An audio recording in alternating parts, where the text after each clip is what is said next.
The government has issued a command paper entitled Reforming the Railways, which is going to look at the railways, its infrastructure and everything that goes with it for the next 5 years. What do you feel are the important issues that it needs to consider, and is it considering them? The crucial issue that the command paper aims to cover, and I think what everybody in the railway industry wants to see, is getting better value for money for the railways here in the UK. The McNulty report, which was published a few months ago, shows that the cost of running the railway in this country is about 30% higher than similar railway administrations in other parts of Europe. So this is an issue that does need to be sorted out. And why is it so much more? That's $1 million question, and the McNulty report identified a number of issues. It relates to the fragmentation of the railway industry, the whole hundreds of different interfaces which add to the cost of running the railway. But there's no single factor that stands out. There's lots of related issues, which I think the McNulty report begins to address. It's a pretty good analysis, but some of the solutions in the report and also in the command paper, I would say, are missing opportunities. Right, which ones, which in particular?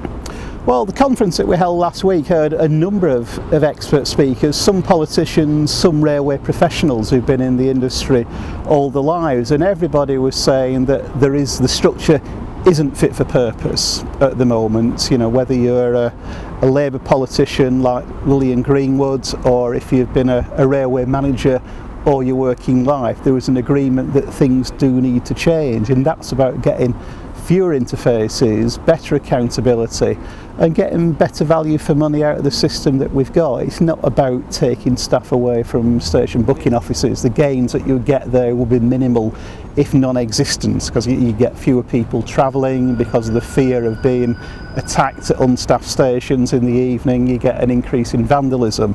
So that solution, which was picked up by the government when the McNulty report was published, is a non-starter. But there's lots of other ways that we could look at which involve more fundamental and radical change, which we started to look at Friday's conference.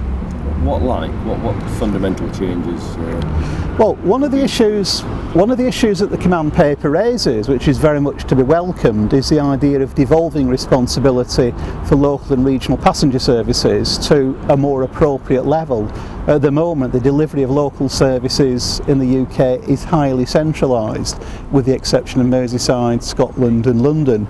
So what the command paper suggests is a number of different options in a consultation paper, where the responsibility for the services that we have here in West Yorkshire will become the responsibility of more locally based bodies.